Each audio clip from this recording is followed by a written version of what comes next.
वन्दे ब्रह्मपुराधिपं श्रीसहजानन्दं च मूलाक्षरम् श्रेयस्कारणसद्गुणैकनिलयम् श्रीप्रागजिह्वावत ब्रह्मोपासनधारकं गुरुहरिम् यज्ञं तथा योगिनम् प्रीत्येवं प्रमुखं महन्तमनिशम् श्रीजीस्वरूपं मुदा। મહિમાનો મહિમા પ્રવચન માળામાં સૌને સાષ્ટાંગ પ્રણામ. જય સ્વામિનારાયણ. ગઈકાલે આપણે ભગવાન સ્વામિનારાયણ પ્રબોધિત વચનામૃત ગઢડા પ્રથમ 6 વાંચ્યું. વિવેકી અવિવેકી એનું શીર્ષક છે. આજે આપણે ફરીથી એ અમૃત વચનોને આપણા કાનો દ્વારા પાન કરીશું, થોડા ઊંડા ઉતરીશું, સમજવાનો પ્રયત્ન કરીશું અને ભગવાનની કૃપાથી આપણે આપણા જીવનના સાધનાના માર્ગની અંદર ભગવાન સ્વામિનારાયણ અને ગુરુહરિ પ્રમુખ સ્વામી મહારાજ, મહંત સ્વામી મહારાજ આપણને સૌને વિવેકી ભક્તની સંજ્ઞા આપે એવું આપણું જીવન બને એના માટેનો પ્રયત્ન કરીશું. ભગવાનની કેટલી કરુણા છે, કેટલી દયા છે, ભક્તો પર કેટલો વાત્સલ્ય ભાવ છે. મહારાજ પોતે અતિશય કૃપા કરીને સામે બિરાજમાન સંતો હરિભક્તોને કહી રહ્યા છે કે આ સત્સંગમાં જે વિવેકી છે એ દિવસે દિવસે પોતાને વિશે અવગુણને દેખે છે અને ભગવાન અને ભગવાનના ભક્તને વિશે ગુણને દેખે છે. અને ભગવાન અને સાધુ પોતાના હિતના અર્થે કંઈ કઠણ વચન કહે તેને પોતાના હિતકારી માને છે અને દુઃખ નથી લગાડતો. તે દિવસમાં દિવસે દિવસે સત્સંગને વિશે મોટપને પામે છે. આ 3 કે 4 કલમ ભગવાન સ્વામિનારાયણે વિવેકી ભક્તના માટેના લક્ષણ બતાવ્યા. પહેલામાં પહેલી વાત તો દિવસે દિવસે પોતાના અવગુણને દેખે.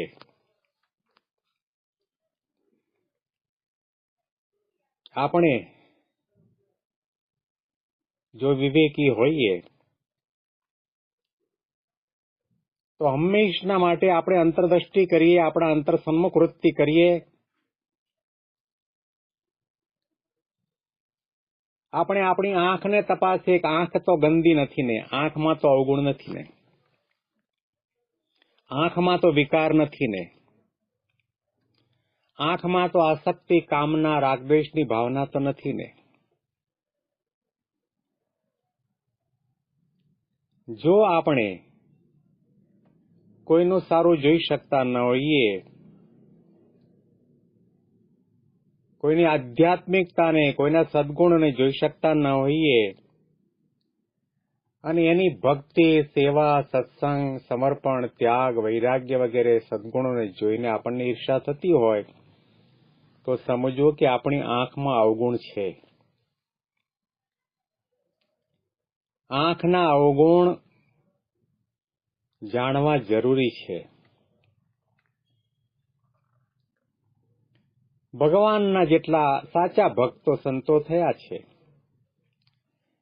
એમણે મહારાજે જે કલમ બતાવી કે પોતાના અવગુણને જુએ, આ પહેલી કલમ પ્રમાણે એનું જીવન હોય છે, એનું વર્તન હોય છે. જેમ કબીર આજે વર્ષો પછી યાદ કરીએ છીએ, પોતાની સાખીમાં એને પોતાની ભાવના વ્યક્ત કરીને કહું કે બુરા દેખન મય ચલા તો બુરા ન દેખા કોઈ, બુરા દેખન મય ચલા तो बुरा न देखा कोई, जाकर अपन घट देखा तो मुझसा बुरा न कोई.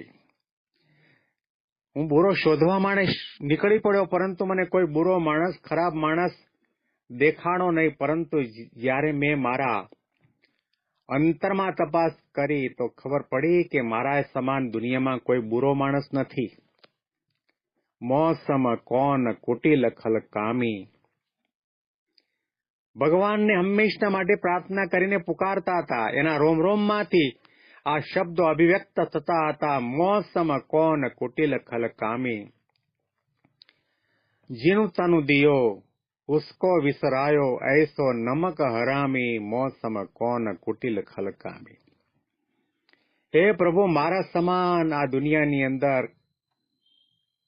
ખલ એટલે દુષ્ટ નથી.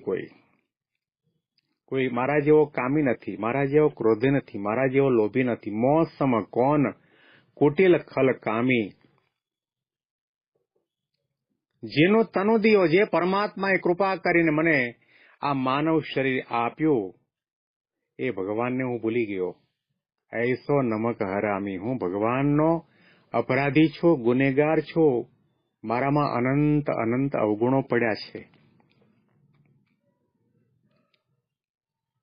કોઈ પણ સંતને આજે વર્ષો પછી યાદ કરીએ છીએ, કોઈ પણ ભક્તને આપણે વર્ષો પછી યાદ કરીએ છીએ, એની પાછળનું કારણ કે એ સંતો ને ભક્તો વિવેકી હતા. ભગવાન સ્વામિનારાયણે વિવેકીની વ્યાખ્યા કરી કે હંમેશના માટે પોતાના અવગુણને દેખે, એને ટાળવાનો પ્રયત્ન કરે. ખરેખર આ વચનામૃત વંચાય છે ત્યારે આપણે પોતે પોતાની જાતને પૂછવાની જરૂર છે કે આપણે એક વર્ષમાં એક વખત પણ આપણી જાતને પૂછીએ છીએ, આપણા અંતર સામુ તપાસ કરીએ છીએ કે મારામાં કામ છે, મારામાં ક્રોધ છે, મારામાં લોભ છે, મારામાં માન છે, મારામાં ઈર્ષા છે. એ આપણને અવગુણ દેખાય છે. આપણને આ વચનામૃત તો દરરોજ વાંચવાની જરૂર છે. આ શબ્દોને નજર સામે રાખવાની જરૂર છે.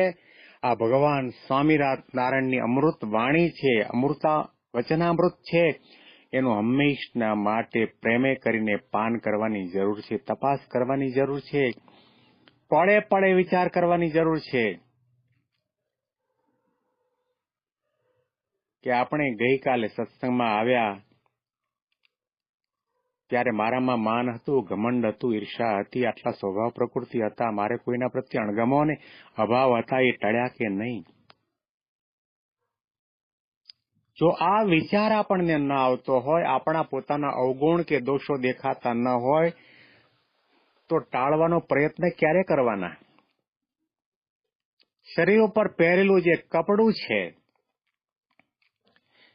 એ ગંદુ છે, ડાઘા પડ્યા છે, મેલું થયેલું છે, એ આપણને દેખાતું ન હોય તો એ કપડાને ઉતારીને સાબુ લગાવીને ધોવાનો વિચાર ક્યારે આવે? ભક્તો અને સંતોએ હંમેશના માટે પોતાની દાઢી ઓલવવા માટેનો પ્રયત્ન કર્યો છે. પોતાના દોષો અને અવગુણોને ટાળવા માટેનો પ્રયત્ન કર્યો છે.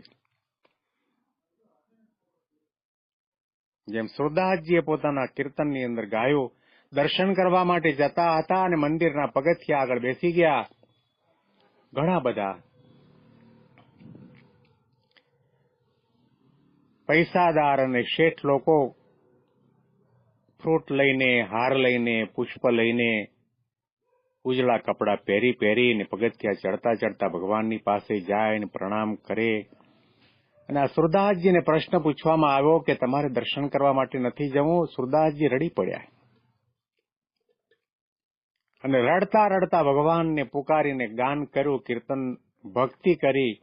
મેલી ચાદર ઓઢ કે કૈસે દ્વાર તુમારે આવું, પ્રભુ મેલી ચાદર ઓઢ કે કૈસે. હે પરમાત્મા, મારું હૈયાનું કપડું એટલું મેલું છે, મારી આંખોનું કપડું એટલું મેલું છે, મારું મનનું કપડું એટલું મેલું છે, મારા આત્માનું કપડું એટલું મેલું છે, મને આપની પાસે આવતા શરમ આવે છે. આ જે ભક્તો દાદરા ચડી, પગથિયા ચડી, ઉતાવળા ચાલતા ચાલતા ફ્રૂટના કરંડિયા લઈને, હાર તોરા લઈને આપની પાસે આવે છે, એમણે તો ઉજળા કપડાં પહેર્યા છે, પરંતુ મારા કપડાં તો બહુ ગંદા છે. એની અંદર કામનો ડાઘો છે, લોભનો ડાઘો છે, ઈર્ષાનો ડાઘો છે, વાસના અને અહંકારનો ડાઘો છે, કારણ શરીરનો ડાઘો છે. આવા મેલા કપડાં પહેરીને તમારી પાસે હું કેમ આવું? मैली चादर ओढ़ के कैसे द्वार तुम्हारे आऊं, प्रभु मैली चादर ओढ़ के कैसे द्वार तुम्हारे आऊं. આ વિચાર આપણને ક્યારે ભગવાનની મૂર્તિ સામે દર્શન કરતા હોય ત્યારે આવે છે. આપણી જાતને ઢંઢોળવાનો સમય છે. અંતરદ્રષ્ટિ અને અંતર વિચાર કરવાનો સમય છે. ઘણું બધું કરતા હોઈએ, ઘણા દંડવત કરતા હોઈએ, ચાતુર્માસની અંદર આપણે એકટાણા કરતા હોઈએ, દાણાપાણા કરતા હોઈએ, તપ્તકૃત ચાંદ્રાયણાદિક વ્રત કરતા હોઈએ, મોટા મોટા યજ્ઞ કરતા હોઈએ, પણ ક્યારે આપણે આપણા અંતરમાં ડોકિયું કર્યું?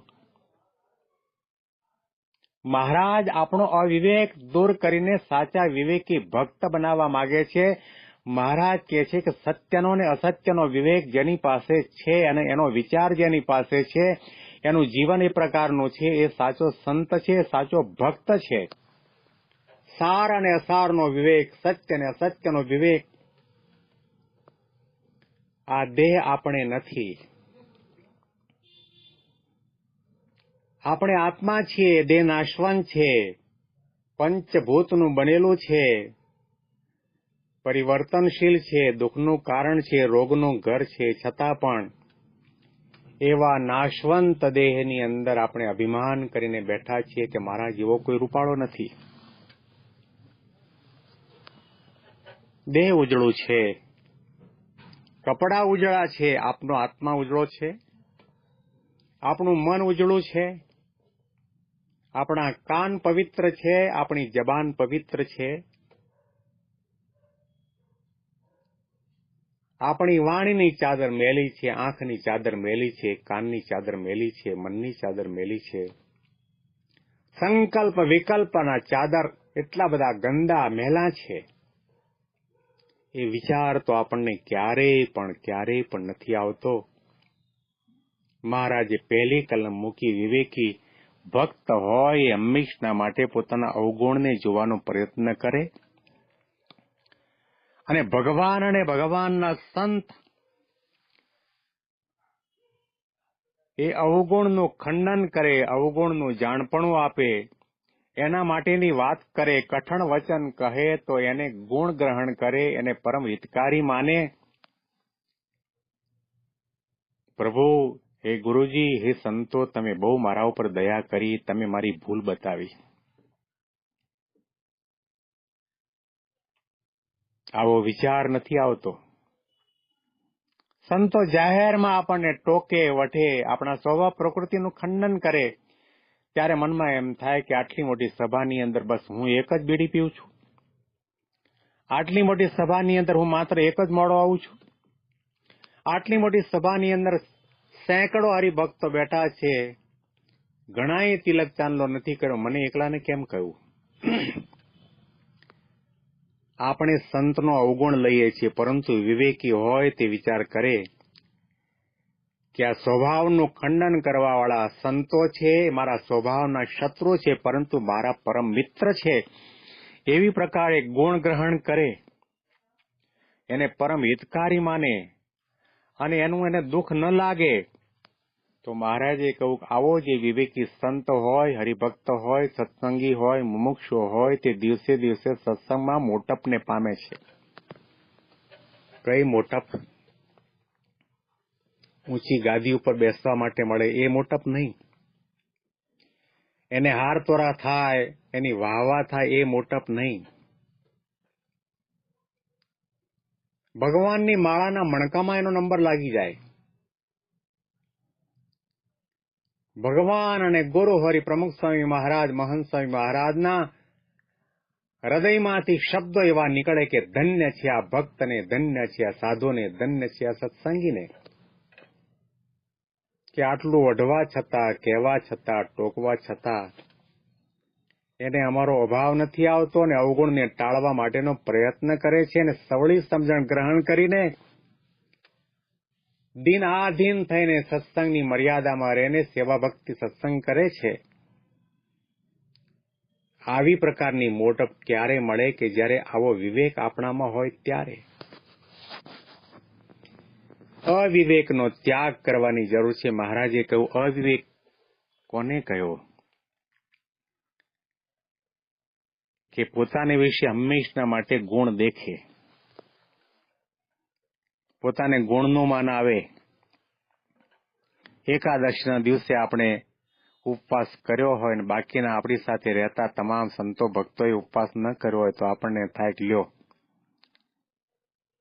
મારી શુક્લકડી કાયા છે, મારી ઉંમર છે, વૃદ્ધાવસ્થા છે, છતાં પણ હું એકાદશીનો નિર્જળા ઉપવાસ કરું છું અને આનું શરીર તો પબેડા જેવું છે. 8 ઉપવાસ કરી નાખે તો વાંધો ન આવે એવું તંદુરસ્ત શરીર આજે એકાદશીનો ઉપવાસ ન કર્યો. પોતાના ગુણનું માન આવે ને બીજાનો અવગુણ દેખાય. અને સંત જે વાતો કરે છે સ્વભાવની, પ્રકૃતિના ખંડનની, એ વાતને માને કરીને અવળી લે અને સંતનો અવગુણ લે, એનો દ્રોહ કરે, એવો જે હોય તે અવિવેકી છે. વિચાર કરવામાં આવે તો આપણામાં કેટલા ટકા વિવેક છે? ભારોભાર અવિવેક પડ્યો છે, ભારોભાર દેહાભિમાન પડ્યું છે, ભારોભાર સ્વભાવ પ્રકૃતિને વાસના પડ્યા છે. અને જો ન હોત તો આ જન્મ શાના માટે લેવો પડ્યો હોત? ખૂણે ખાંચરે કંઈક ને કંઈક માયાનો કચરો આપણા અંતરમાં અને આત્માની આજુબાજુ છે, વીંટળાયેલો છે. આપણે એને જોઈ શકતા નથી. એ આપણું અજ્ઞાન છે, અવિવેક છે. ભગવાન અને સંતની કૃપા જ્યારે થાય તો મહંત સ્વામી મહારાજ ઘણી વખત વાત કરે કે હરિકૃપા જબ હોવત હે તબ સુજત અપના દોષ. જ્યારે ભગવાનની કૃપા થાય ત્યારે પોતાનો દોષ દેખાય. મુમુક્ષુ કોને કહેવાય? સત્સંગી કોને કહેવાય? ભગત કોને કહેવાય? સાધુ કોને કહેવાય? કે હંમેશના માટે પોતાના દોષને દેખે, અવગુણને દેખે, પોતાની ભૂલોને દેખે. અને નાની સરખી ભૂલ હોય, પોતાની ભૂલ ન હોય તો પણ પોતાના માથા ઉપર લઈ લે.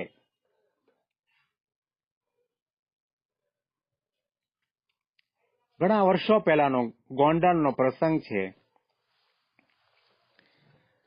ગોંડલની અંદર મંદિરનું બાંધકામ ચાલતું હતું ને એમાં એક હરિભક્તથી ભૂલમાં નાના એવા પાત્રની અંદર થોડું ઘી ભર્યું હતું, એ ઢોળાણું. એ હરિભગત ગભરાઈ ગયા. એને થયું કે નિર્ગુણ સ્વામી આવશે, મારી ધૂળ કાઢી નાખશે. કારણ કે તે વખતે નહોતા નાણાં, નહોતા દાણા, નહોતા પાણા, નહોતા છાણા.